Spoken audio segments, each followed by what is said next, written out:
Hi everyone, so I'm filming in my car again just because I'm gonna be honest, I feel really awkward filming in my house.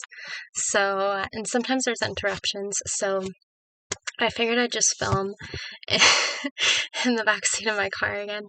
I haven't been able to I haven't been able to drive to the park and park my car, so I'm literally sitting in my car near my house. Anyway. So I want to try to film this video quickly, but especially because of the weather. But today I wanted to do a video kind of all about spiritual warfare. Now I want to preface this by saying, these are my experiences, what my experiences have been as far as spiritual warfare goes. So perhaps there are ones you are going to be able to relate to and resonate with. But these are my particular experiences that I wanted to share, kind of how the enemy has worked in my life. And yeah, and I might go into the topic of when it comes to if you are trying to pursue the purpose that God has for you, kind of how the enemy will work, and it just kind of depends. But I tried filming a video similar to this a few days ago, and I kid you not, whenever I was talking about certain things, my voice, you couldn't even hear my voice anymore, in the video. And I was like, oh, isn't that convenient? Because I was talking about the enemy, in the video. So I'm gonna, refilm that video, but I was really upset because, it's I'm not gonna be able to get it exactly how I had it. Anyways, I'm gonna stop rambling and I'm just gonna go ahead and get into this video. So, I've been a Christian for a long time, but I never used to be the kind of person that would be like, oh, it's the enemy, oh, it's the enemy. I never would be that kind of person that would see things in that way. Frankly, because I felt like the enemy was, attacking me all the time, and frankly, there was quite a bit of truth to that. But I was not that person that would, talk about him, essentially. Till I kind of started realizing some things in my life, and I started, with God's help, kind of understanding how the enemy had worked in my life, and I wanted to share this with any of you guys, just in case it could help you. So, here we go. In this video, I'm going to be talking about the different ways the enemy has worked in my life. So, I'm just going to talk about kind of what it looks like, essentially. So, and also I encourage you to watch the video that I just posted. I believe it's called The Love That Heals Our Souls, because I really want you to see the contrast of the enemy's spiritual warfare and the love that God longs to give us so that we do experience healing and restoration. Something that I've been wondering about for a while is that,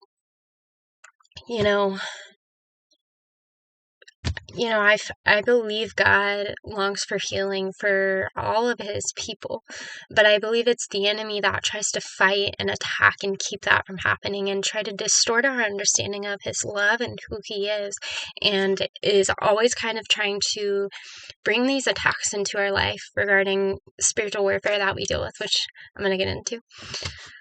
So for me, what I've noticed in my life, I will have a couple of different types of spiritual warfare. Now, again, this is just going by experience, so this isn't going by an article I read or something, but I'm not an expert in spiritual warfare. I'm just someone that has dealt with it.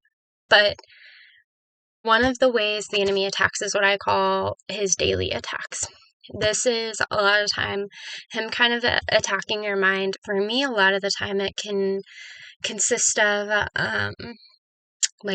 in the form of trying to get me to ruminate about things, trying to take me back to the past. Back before I had kind of experienced healing, it would be in the form of memories, painful or traumatic memories that he would try to get me to remember. And I will say, when we haven't experienced healing when it comes to that, and our mind is replaying them over, sometimes it can be, your mind's way of trying to process and in trying to heal from that, but sometimes the enemy can just be trying to kind of wreak havoc with your mind and just like trying to make you feel horrible and just torment you. And so I would notice that would be a really big thing he would use. And for me particularly, he would use those memories and try to make me feel like, oh, because you've been through this, you can't do this. You can't do this for God. And, he would make me question, if I could do certain things for God because I'd been through something, or if there was even a future for my life because I had been through certain things, or because I was struggling in the way that I wasn't in the moment. And I speak so much about healing because if anyone was too broken to be healed, it was me. So I don't fully know how healing works, and I know everyone has different experiences and different stories, but I tell you guys, I was the person that at one point I was hurting myself. At one point I was wrapping t-shirts and sweatshirts around my neck and hurting myself in that way. And then you guys know my other part of the story, I was hearing voices at one point telling me to hurt myself, telling me to kill myself. I dealt with severe depression, suicidal thoughts for 10 years. I'm telling you, those weren't my thoughts, and that it would take me a very long time to understand, but that was spiritual. Yes, the emotional healing needed to be done through God, but what that was, it was this sense of oppression. And if you have never experienced that, as you can't fully understand, but it was this sense of oppression that I felt like I was trying to get out of, and I couldn't understand why I couldn't get out of it. And it's because the enemy can attack so hard sometimes, to the point where he can try to just knock you off your feet repeatedly, where you feel like you can't even get back on your feet. But I speak so much about healing because I believe God longs for that for his children. And I believe the enemy, he doesn't want us to know that. He doesn't want us to understand that. He doesn't want us to understand his love. Because when we do, it's this shift happens. And I've explained kind of how that works, as far as how his love can heal our pain and our wounds. But I speak, guys, as someone that looked so broken to other people, and I felt so broken, and I felt like I would never, stand from all of that.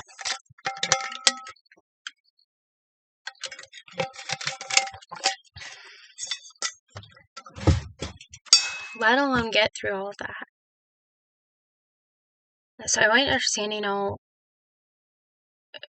if you're struggling, if you're hurting, that's a pretty kind of extreme end of things, but I'm telling you what I went through and how I was feeling, because I want you to see, your pain and your brokenness is not, it's not too broken for God. It's not beyond God's reach.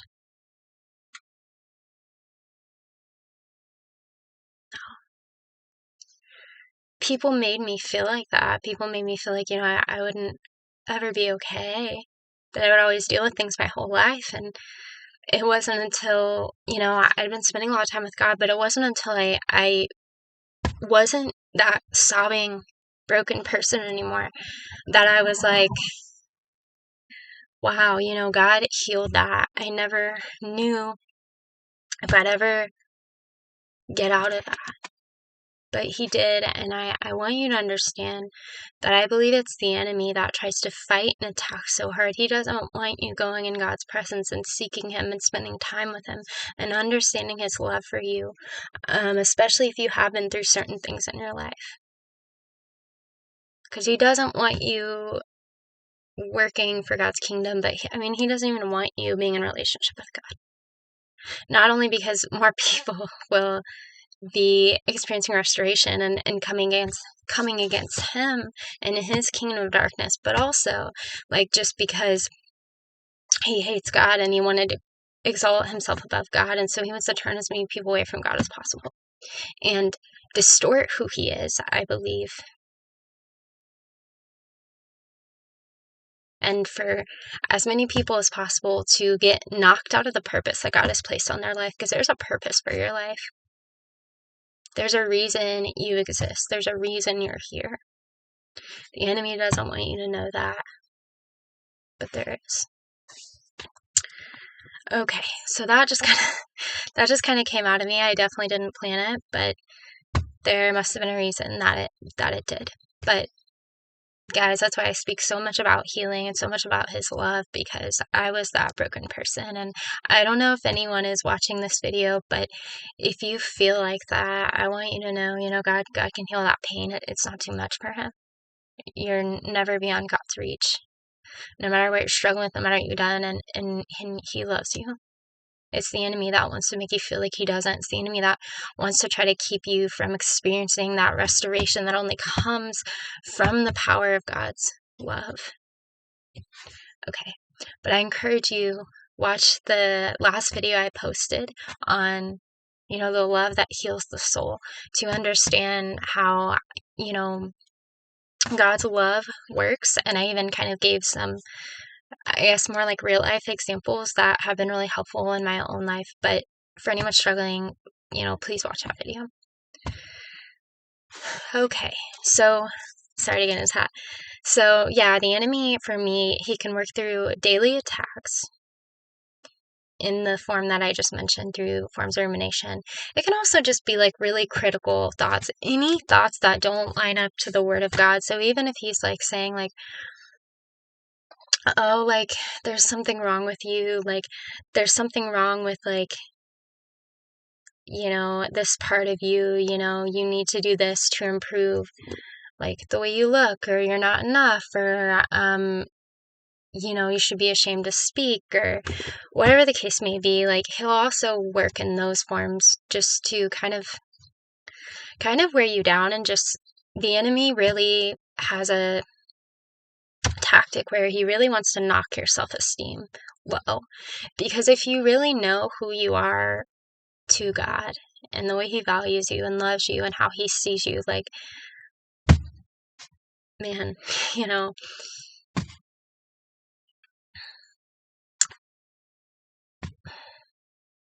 God values you so highly. You're his creation. You're his beautiful, fearfully, wonderfully made creation, and he values us so highly. He's placed a purpose on all of our lives. The enemy wants to make you feel like there's no purpose to your life. How do you think you're going to do that for God? He wants to make you feel like that. But if we saw ourselves the way God sees us, I mean,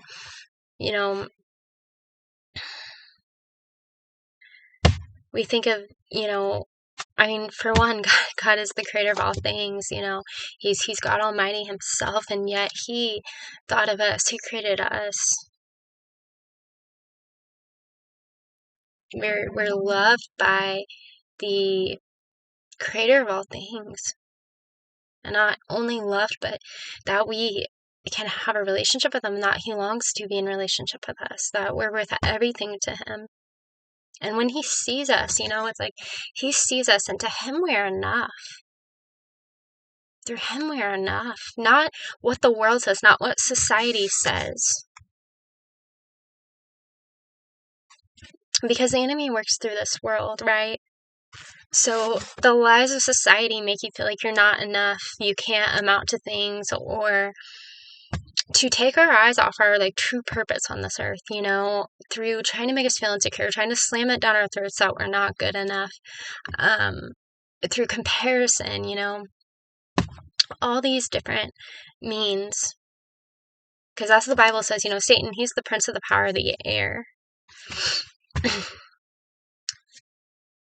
But to God, just as we have been created, he says we are fearfully, wonderfully made. Through him, we are enough.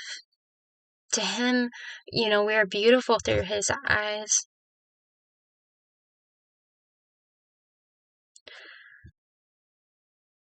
It's like, when it comes to the purpose he's placed on your life, or even just your existence, it's like God sees us in a way where he wants us to freely share that. He wants us to freely share those abilities he has put within us and given to us.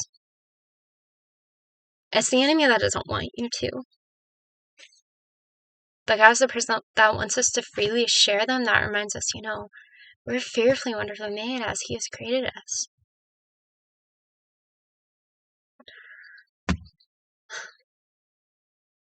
So the enemy can work through those, what I call daily attacks, which are through, like I said, for me, it's rumination,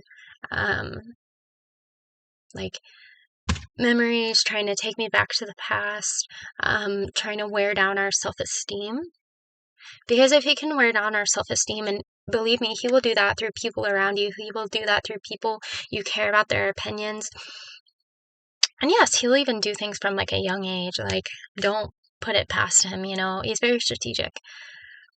But, if he can wear down your self-esteem so much, then, sorry, my nose is itching.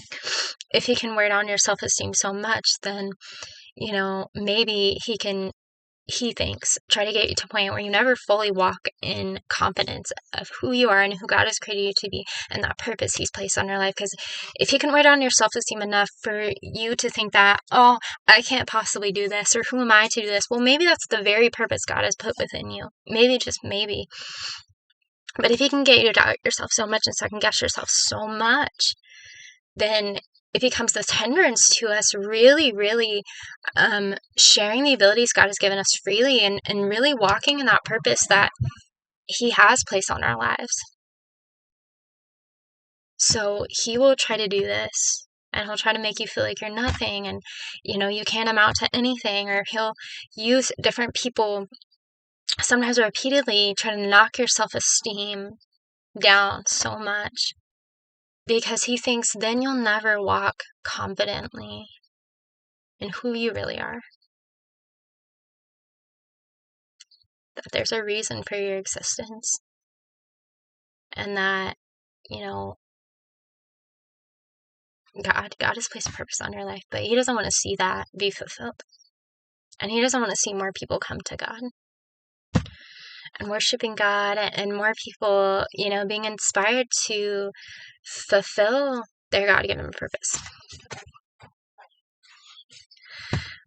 In fact, I feel like this is coming up, so let me just get into it. I've reflected on it before. Sometimes I feel like my execution of explaining this isn't the best, but it's going to sound strange. It's almost like this world and society we live in is like this matrix, right? So here's what I think about. We were created to worship God. It is all about bringing Him fame. It is all about all the glory going to Him, right? We're His creation. We're meant to worship Him and be in relationship with Him.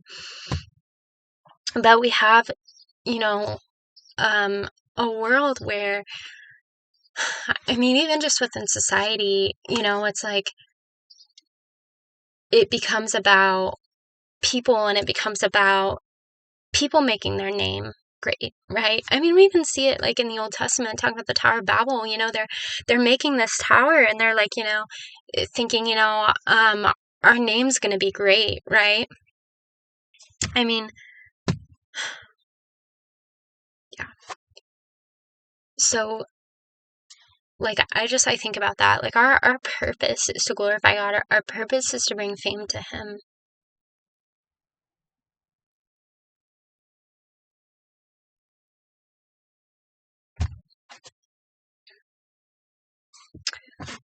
All glory, all fame, it's all about Him. But like I said, within society, you have, this focus on self, right? And we have it even with all the different celebrities there is. It's all these different famous people, and I'm not saying for someone's name to be well known is wrong per se, but I just think about it in terms of our chief purpose as humans is to glorify Him, and it's all about His fame, right? I believe it's in the book of Revelations. It talks about every tongue will confess and every knee will bow. It's all about his fame. So getting into this, right? I feel like I opened up a can of worms. I'm sorry, guys. This was not the message I was gonna speak, but hopefully I'll get into it in a minute. So, how is the world like this matrix, right? Well, essentially, for one, we're taught, kind of in a societal sense, that the spiritual realm doesn't exist, right?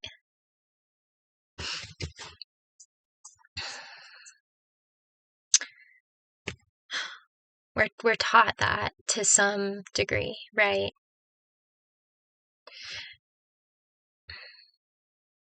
Everything from people talking about, God doesn't exist, to people talking about, spiritual warfare, or, people talking about like demons or Satan, and sometimes just like this complete dismissal. Or I've even like gone to like everything from counselor to a doctor, and I'm talking about, God healed different things in my life, and there's this sense of skepticism within our society and within our world. But essentially, that's one thing. We're taught that this spiritual realm doesn't exist. That things aren't happening spiritually. Here's the thing, we are not just humans having a spiritual experience. And I can't remember like where I heard this from, but we're spiritual beings living a human experience. And if you think about that, like, right, like, as Christians, we're going to go to heaven one day to be with Jesus forever, right? Right. Like our souls live on, essentially, right? There's so many ideas, there's so many thoughts racing. I'm trying to like clarify and collect them, but hopefully I'm making sense. We were created by God to be in a relationship with Him, to love and be loved by Him, to bring Him fame and Him glory.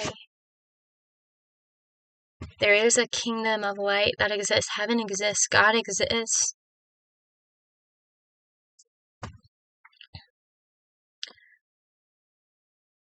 And this spiritual realm does exist. But we're made to feel like it doesn't exist. We're made to feel like, oh, well, the world and society says, well, maybe there's a heaven. Maybe spiritual things exist. Or others not just say, God doesn't exist, or all these things don't exist, or, you're looked at like there's something wrong with you if you believe that.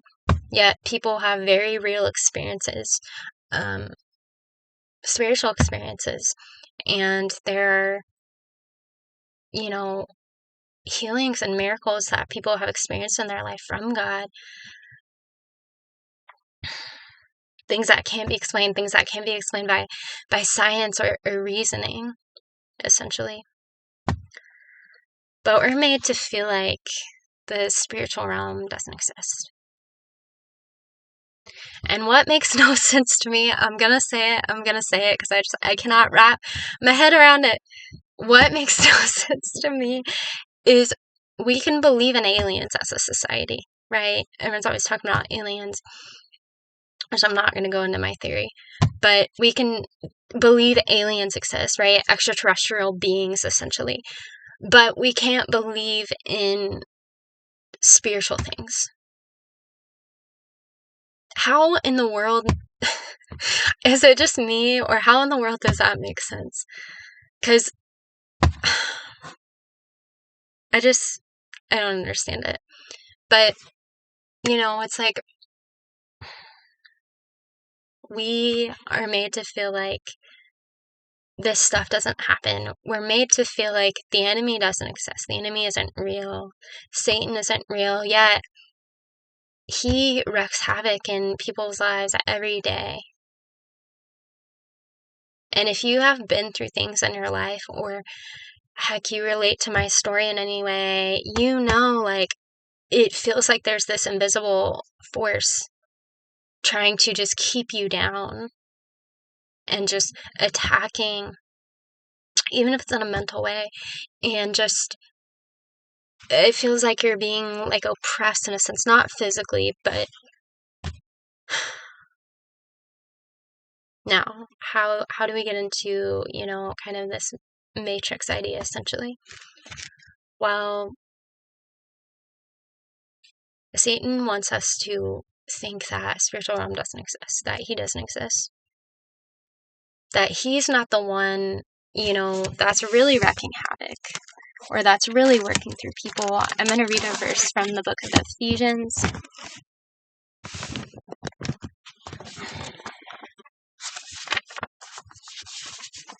It's from Ephesians.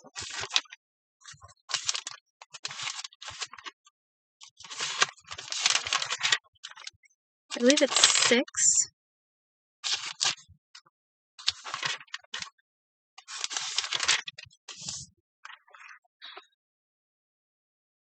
Here we go.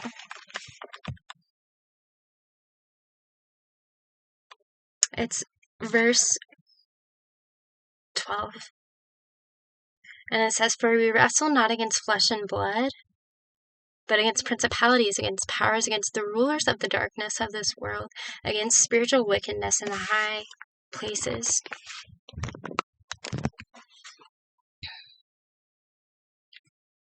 So, even when people are like trying to come against you, or there's all this chaos, the Bible says you wrestle not against flesh and blood. Okay, so I feel like my thoughts are really scrambled. So, getting back to this idea of this matrix, essentially, that Satan has wanted to try to get us to believe and try to deceive us. I'm going to get kind of deep into this, at least right now, where my mind's going. So, here we go. Satan wants to make people feel like God doesn't exist, and that Jesus, I don't know what just happened, and that Jesus doesn't exist. See, Satan is the enemy of our souls. He doesn't want us to be saved. He doesn't want us to go to heaven. And so he has created all these different ways where he says you will be saved, all these other religions, because they're meant to take our eyes off God, the one true God. Everything else is just deception from the enemy. And so he wants to try to take our eyes off God and off Jesus, because he couldn't exalt himself above the Lord. And we've seen he's been doing that since the beginning, as we see in the book of Genesis.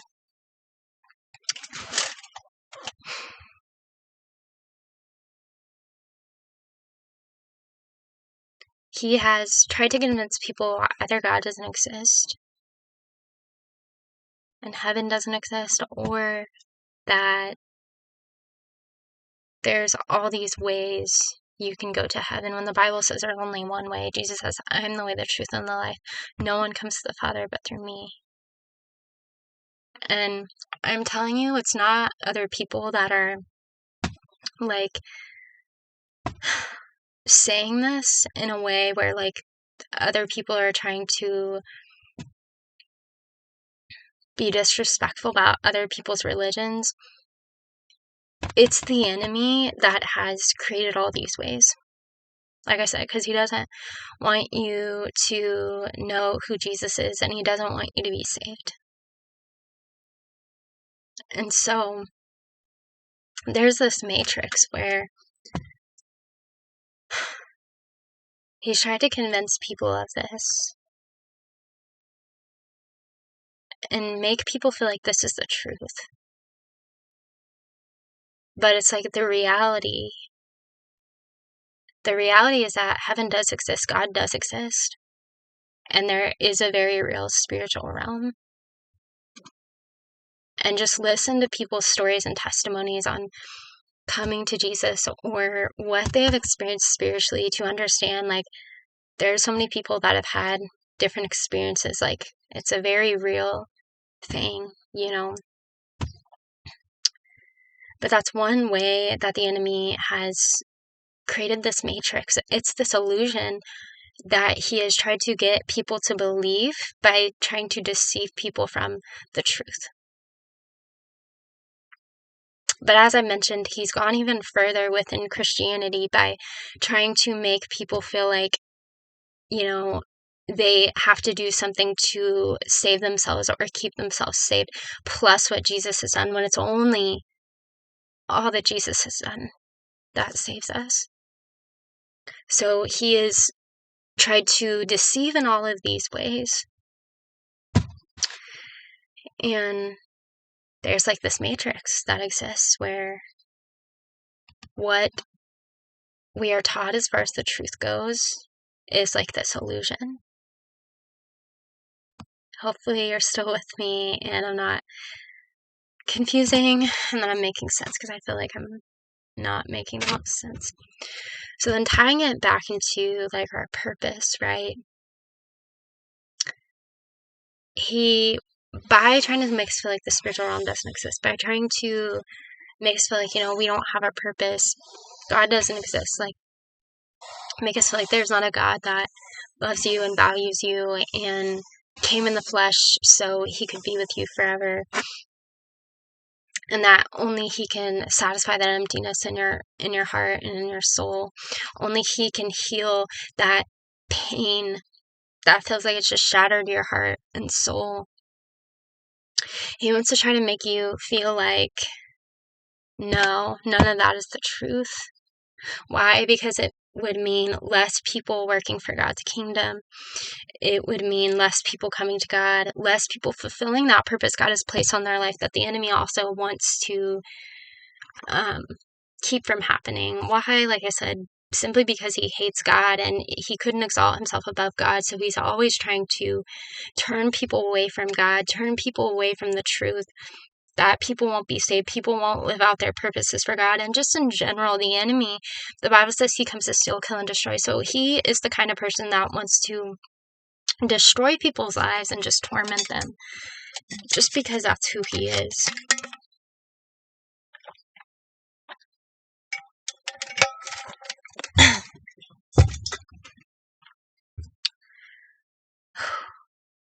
Okay, so I'm going to stop there as far as that matrix idea goes. But here's another thing. The enemy wants to make you feel like there's no peace that you can, like, have. Or, you know, like I said, healing from your pain that you've dealt with. That you have to carry it your whole life.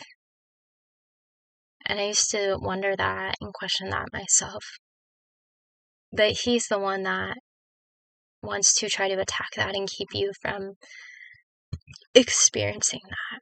Because peace is found in Jesus. And that healing work that only he can do is found in him.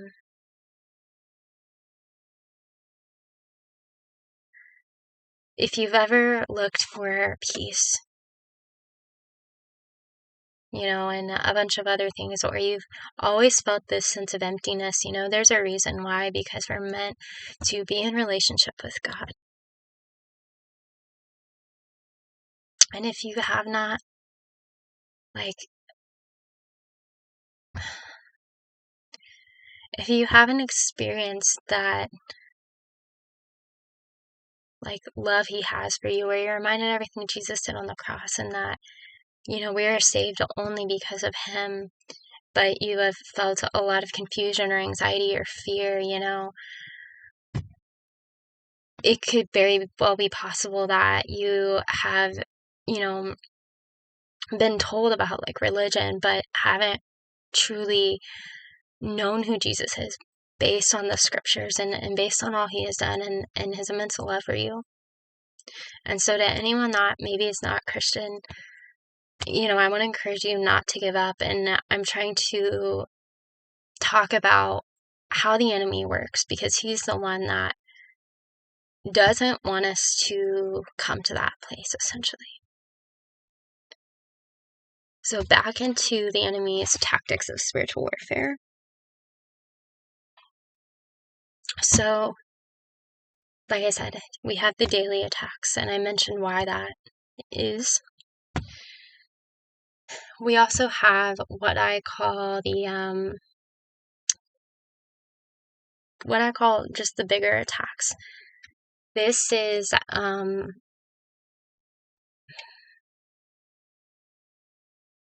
when things are like literally happening in my life. It can be anything from people kind of coming against you.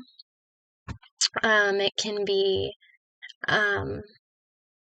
just seemingly random things that come up, that essentially the bigger attacks are where you feel like you're trudging your feet through mud and you can't get them out. It can be like a sense of oppression that you feel. For me personally, it was when I was in college and I was trying to follow after God's leading for my life, and here I was laying down in my car, and I'd been through a lot of verbal and emotional abuse, and I just, like, my health was not in a good place after that. My heart would race, and I would struggle to get out of my car, and I'd just be crying because I was in so much emotional pain. But again, that's another tactic that the enemy was using, trying to get me to ruminate on what I had been through and that pain.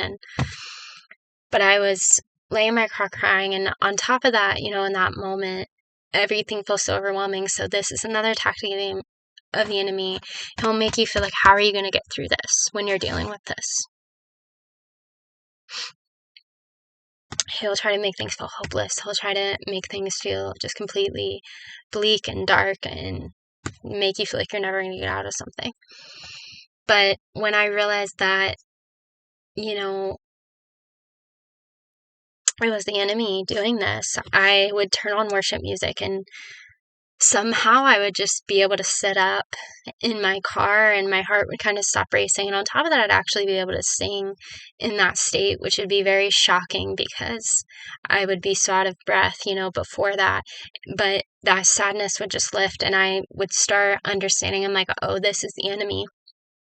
So it was around that time where that was another tactic that I realized the enemy had used in my life a lot, because it's like I was seeing this repeatedly happen just through different circumstances. And the enemy wants to make you feel like, oh, this is a different circumstance you're dealing with. So, like, it's different. Like, how are you going to get through this now, that you're dealing with all this? And for me, in that moment, I would just start speaking out loud, and I'd be like, my God is going to sustain me. My God is going to sustain me through all this, even if this happened, because I had a lot of fears of like something happening to me, like medically in the shape I was in. But it's like it would take me into this sense of panic, but I would be like, no, even if that happens, my God is sustaining me. My God is sustaining me through all that. And I want to share with you a verse from Psalm 139, because this was a really, really huge verse for me, and it was really huge, like, before I'd ever experienced any kind of emotional healing, because I lived in this constant fear of like relapse of like what I had been through. But I want to go ahead and share it with you because I think it's very, very comforting. Okay, I'm gonna read from 7 to verse 10, and it says, whither shall I go from thy spirit, or whither shall I flee from thy presence? If I ascend up into heaven, thou art there. If I make my bed in hell, behold, thou art there. If I take the wings of the morning and dwell in the uttermost parts of the sea, even there shall thy hand lead me, and thy right hand shall hold me. I love this verse, or, these couple of verses, but I love these verses. Like, to me, they were such a huge reminder, because my mind / the enemy was always trying to take me back to this place of, like I said, this constant fear of, like, relapse, especially because that was what was kind of fed to my mind from the mental health system. That, something was going to happen to me, and I lived in that constant fear, and that obviously was not healthy. But I would live in that fear all the time, because here's the thing: when you go through things in your life, like, that are very overwhelming or that are traumatic, it's really understandable that you will have this association with it, this mental and sometimes physiological association with it, where, you'll feel physiological sensations, and, it's like you don't ever want to go through that again, and it's really understandable when we feel like that, right? But it feels so overwhelming in those moments, and, it's like, I don't know how to let go of this fear. And so I remember Psalm 139 coming to mind, and as I would read this, it doesn't say, and it doesn't say, like, oh, I'm not gonna, like, be in this place. I'm not gonna make my bed in hell. So if I make my bed in hell, it's like, even if I ascend up into heaven, thou art there. Even if I make my bed in hell, behold, thou art there. Even if I take the wings of the morning and dwell in the uttermost parts of the sea, even there shall thy hand lead me, and thy right hand shall hold me. That when we feel like we're drowning, even there he is leading us, and his right hand is holding us. And I'm reminded of this through everything I went through, that he was the eternal hand sustaining.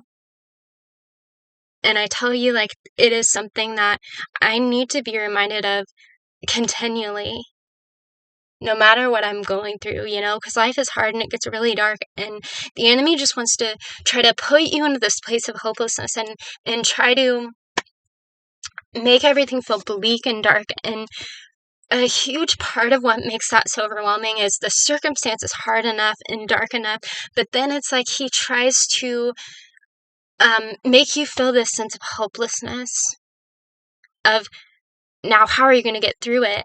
And then tries to send you into this state of panic, right? But we're reminded we don't have to rely on our own strength when it feels completely weak, but that we are carried by God's infinite strength, right? And that he is sustaining us through all of it.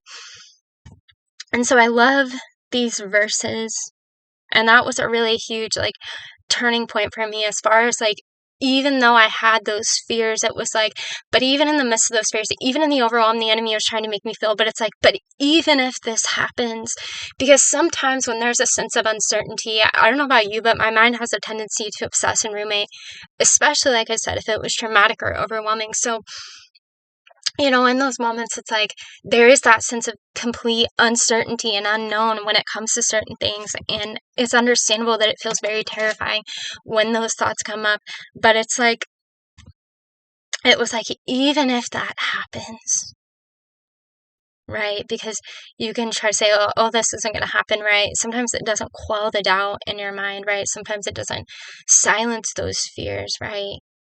Because, like I said, we do go through things that really affect us and can be really overwhelming, but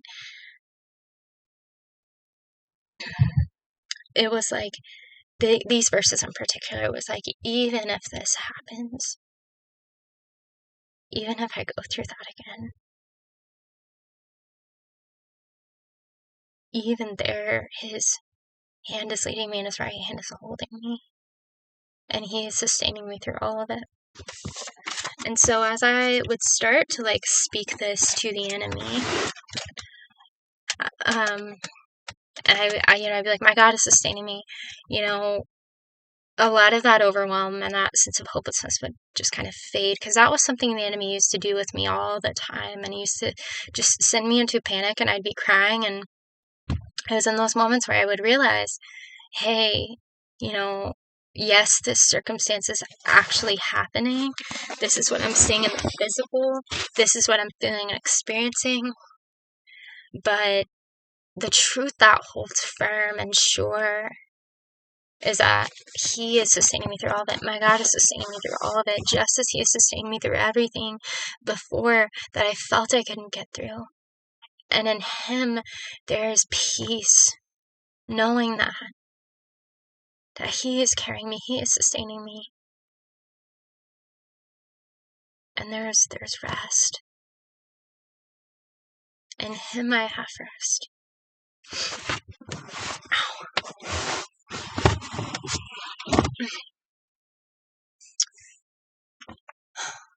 And so that was another way that the enemy would attack in my life. And that was a big way. And it was around this time in particular that God was teaching me how to stop looking at what I was feeling, what I was experiencing, and what I could see with my own eyes based on my circumstances. And I tell you, this was so vital and helpful in helping with all the spiritual warfare and attacks that the enemy had tried to use. And I have to say, when I started doing this, at that point, it was kind of over for the enemy, and it didn't mean his attacks stopped, but I'm telling you, I believe this is a huge tactic of the enemy. He tries to get us to look at what we're feeling, what we're experiencing, or what we can see with our own eyes based on our circumstances, based on what they look like.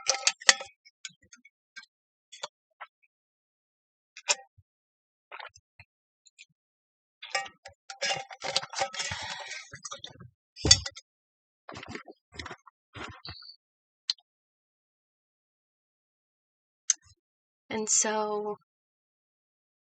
it was around this time where I was kind of forced not to look at what I was feeling and experiencing, because I was really struggling physically. But it was in that season of my life, essentially, where as I was still experiencing things, don't get me wrong, but as I was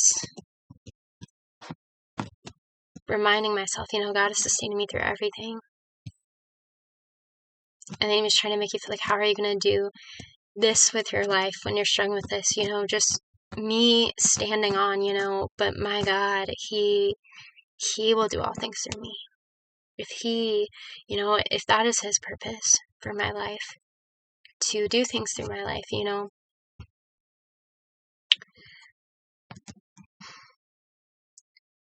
But as I was learning to, kind of look beyond what I was feeling, what I was experiencing, I'd feel that heaviness kind of lift.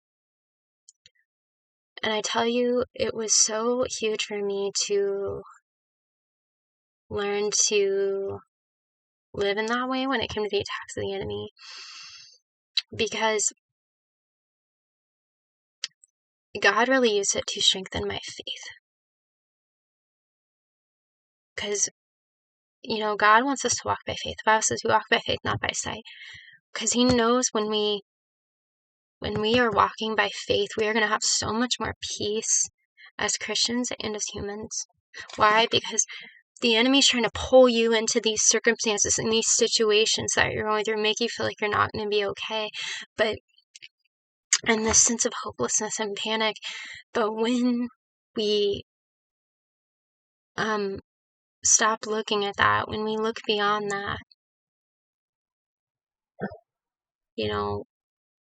He can't try to pull you into these panics, He used to do that with me a lot, and it's it would just wreck my nervous system, because every time I was struggling, it's He was just constantly attacking in a way where it was how are you going to do this for God now? How are you going to do this for God now that you're dealing with this? And I would go into a panic, already had an accumulation of stress in my nervous system, but it's like it would just take one thought or a couple thoughts like that to set me off because, looking at the physical circumstances and what I was feeling and experiencing, it's like, yeah, the enemy's right, but,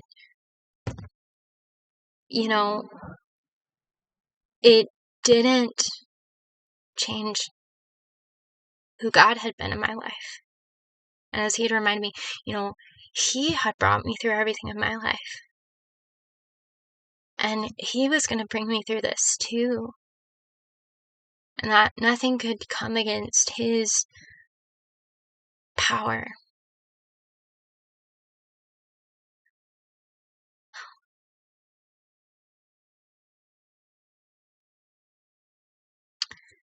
And what happened is, it's like I was just taken into this deeper, deeper rest of God, where I'm learning to rest in him more and more, no matter what the circumstance looks like, no matter what I'm feeling, no matter what I'm experiencing.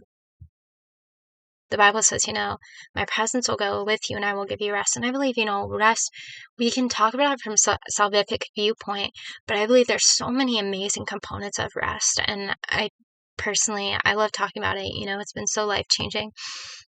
The Bible talks about, how he's our resting place. He's talking about in the book of Jeremiah, he's talking about, they've forgotten their resting place. God is our resting place. In the storms of life that we go through. It's not only about us trusting him, but that we can rest in him. And so, when the enemy was trying to pull me into that place of panic again and that place of hopelessness, he couldn't do it in the way that he used to be able to, because I was learning how to rest in God more and more, not just trust in what God had done in my life and who he had been and his faithfulness that, he had shown, but that, I was sinking deeper and deeper into that place of rest, believing no matter what the enemy was trying to do, even when things were becoming beyond my ability when it came to the physical obstacles I was dealing with, that, my God would do all things through me.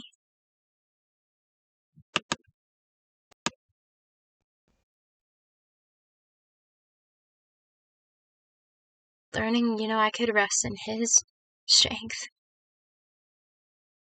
and his love and who he had been in my life, right? He had been the one sustaining me through everything. He had been the one carrying me through everything. And I tell you, that is more and more the place that I, go to essentially when it comes to when the enemy is trying to attack. There's two more tactics I want to talk about as far as how the enemy works, and this is kind of something that I've currently been dealing with, but they're what I call like setups. So it's like where he tries to set everything up in a way where he tries to make sure that you cannot get out of your situation. Now, currently what I have been dealing with has been like my car randomly broke down the other day, like it just stopped working. I don't have any money to get it fixed. I don't have a vehicle I can drive to like make money and like go get a job. I feel like God at some point, doesn't want me, living at home, wants me to get out and fulfill the purpose he has for my life. But yeah, but see, for a while I was not feeling very good physically, and I was really struggling. I was bone tired. The heart racing was really bad, and I tried working and I was really struggling, and it was like not good, so there was no money or anything coming in. So I know this might seem like a minor example, but the enemy will set up things in a way where it's like, if God wants you here, then he will try to set things up in a way where it's like, he'll try to make you feel like you can't get out of something, and he'll try to make things really difficult, and he'll place different obstacles in front of you, whether it's physical, whether it's financial. He will put different obstacles in the way to try to keep you from being able to take that step that God wants you to take. So that's kind of something that I've been dealing with lately, and it will feel really difficult where it's like, I don't know how to get out of this, and you will feel like you're just really struggling. But like I said, the commonality is like, he will try to set things up in a way where you feel like you can't get out of that situation. So speaking of that, in the shape I was in health-wise, let's say God wants me to move out, right? And, there's somewhere he wants me to be, right? But the enemy doesn't want me to be at that place, right? So in the way that the situation is set up, it's like, not only are you struggling to work because of the health stuff, but now even if you wanted to try and push past that, now you don't even have a vehicle to drive to be able to get a job and make money, or to make some money to get your car fixed. So that's something I've been dealing with. I don't think it's a coincidence personally, but that's what I call like a setup, essentially, when it comes to the enemy, where he sets things up in a way where he tries to put a bunch of obstacles in your life to try to keep you from taking that step that you feel God leading you to. Next, we have what I call open doors. This is just where he tries to get you to open a door. So this is it can be through trying to get you to engage in like occultic practices, or doing things that are like New Age related, or just anything that's going to open a door essentially spiritually. I'll go ahead and give you an example. So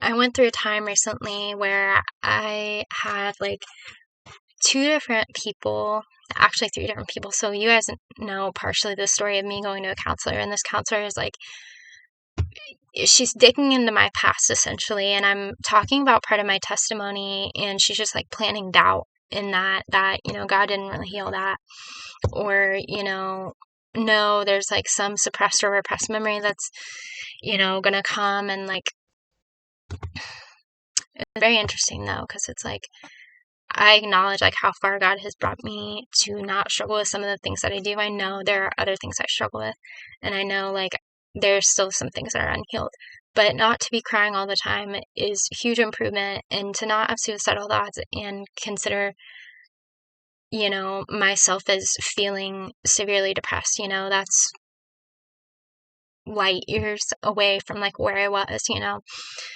but all within the span of about like probably a week, maybe a couple weeks, I had everything from this encounter with this counselor.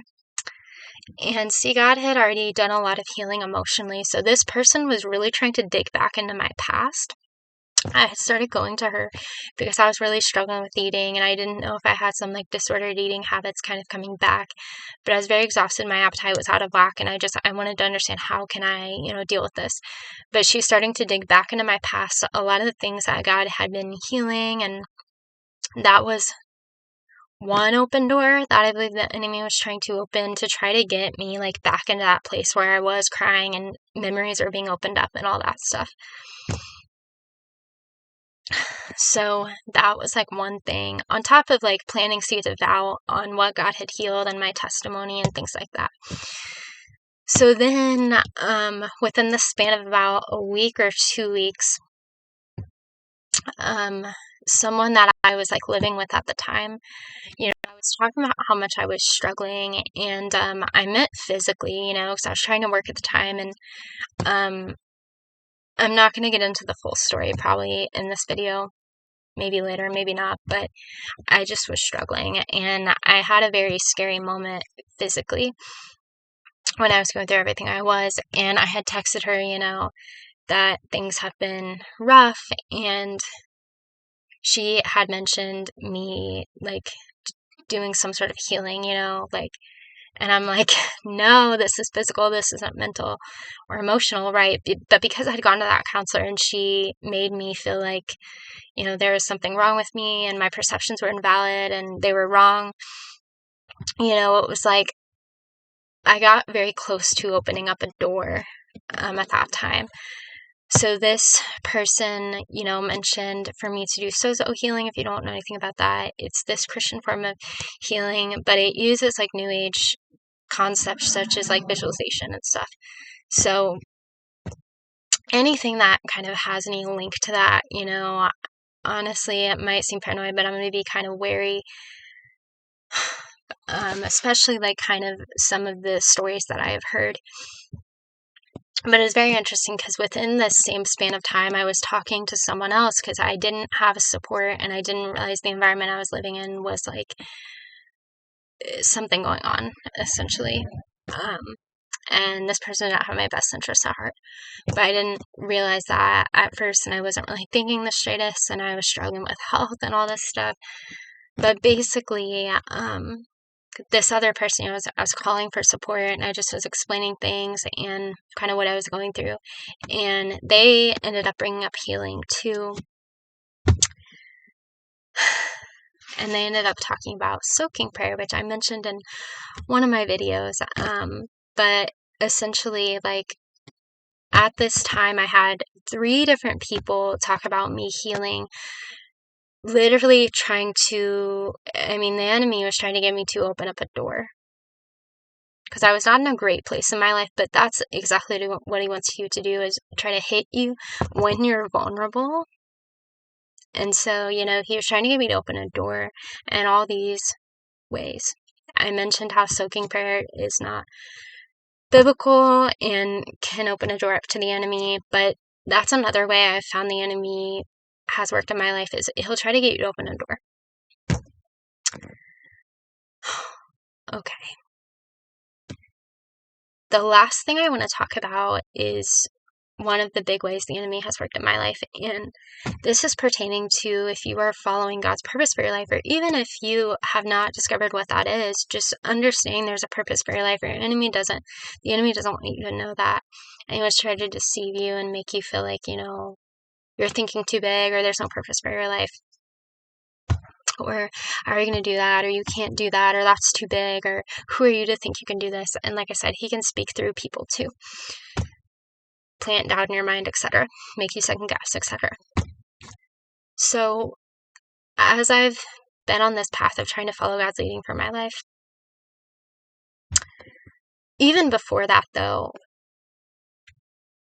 you have these moments where you want to give up, you want to throw in the towel, you want to completely quit on this thing that God maybe has placed inside you to bring to pass. And like I said, he'll do that in a number of ways, and making you question and second guess and doubt yourself, and make you feel crazy if you want to do something, make you feel like it's too big. And yeah, of course, some things are too big because they're going to be able to be accomplished through God's strength, not our own. But what I have noticed, see, these times even where I felt depressed and suicidal and wanted to give up, and these times where that has felt so strong and intense, it feels like, oh, I'm dealing with the feelings or emotions in the moment, or the pain that I've been through, or based on the circumstances in front of me, it feels like I need to give up because, how is this possible? Or how is this going to be okay? But what I have found is that at the heart of it, at the core of those moments, where you feel that intensity, where you want to give up, where you want to completely throw in the towel and quit or give up on your life, is this commonality where, you know, it's connected to that purpose God has placed on your life. It's connected to that. Because we can feel like, oh, it's based on the circumstance, or like there's all this pain that I'm experiencing. But notice, if you've had those times, notice what's at the core of it, right? When we feel so exhausted and weary and we're just thinking, I want to give up. Because a lot of times, you know, us giving up or wanting to give up, it's this thought that gets planted in our minds. It's like we want to give up on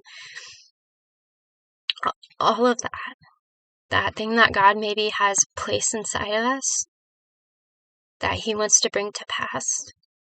And the enemy doesn't want that. The enemy sometimes will fight tooth and nail. You know, make no mistake. Like I said, God's power is so much stronger. But I'm telling you, you know, the intensity of what you feel in the moment, it feels real because it feels so intense and strong. But that's probably not what you really want to do, right? You don't really want to give up, and you don't really want to quit and throw in the towel on what God has placed inside you. And if you've made it this far, you especially are like, no, like, I'm going to keep going. When you feel the intensity of that feeling of wanting to give up, something that has helped me is just remembering that's just the enemy. The enemy doesn't want me to fulfill that purpose. I don't really want to give up. I want to see that come to pass. You know, I want to tell people about Jesus and what He has done in my life, and I want to help people. That's what I really want. That when I feel like that, that's just the enemy. Even though it feels intense, even though I feel exhausted, even though I feel weary, that's just the enemy. And I understand we don't have any certainty in the moment, but I'm telling you,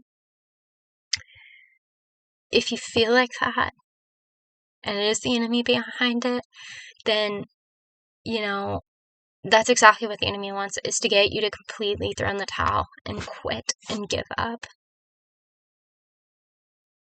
So sometimes we may not have certainty. We'll have God leading us and teaching us what the enemy is doing and giving us confirmation.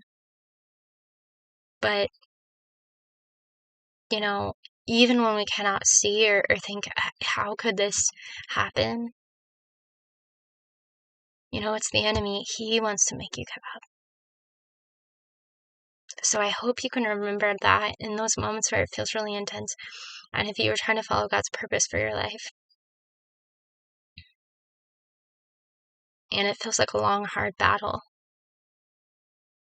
that's just the enemy in those moments.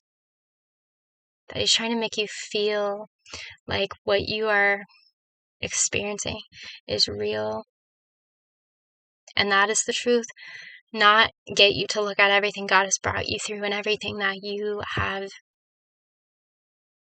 you know, gotten through and how far you've come in your life.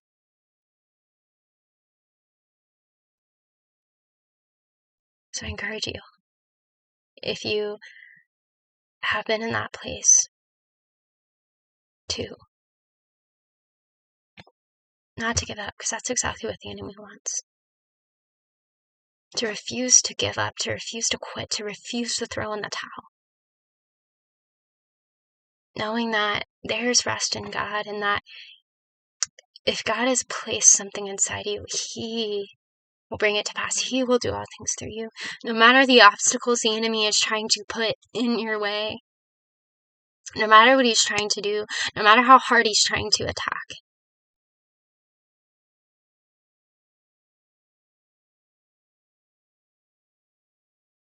That is just the enemy in those moments. That feels so intense. And all you can think about is, you know, feeling like you need to throw in the towel, or you want to throw in the towel on what God wants to bring to pass. Because it gets hard, or because you're exhausted. or because you feel like based on what you can see or what you're feeling or what you're experiencing or what the physical circumstance like, it feels like this is never gonna happen. That's the enemy lying to you. Because if God placed something inside you, then nothing can come against that. Nothing can come against his power. And he's already factored in every tactic and scheme of the enemy. And he reminds us that there is rest in him. There's rest in his arms. There's rest in his presence. That we can walk by faith in the peace we have in Jesus in the midst of everything. Knowing he is the one sustaining us through it all. So thank you guys so much for watching. I hope you guys are all doing all right. And I love you. God bless you.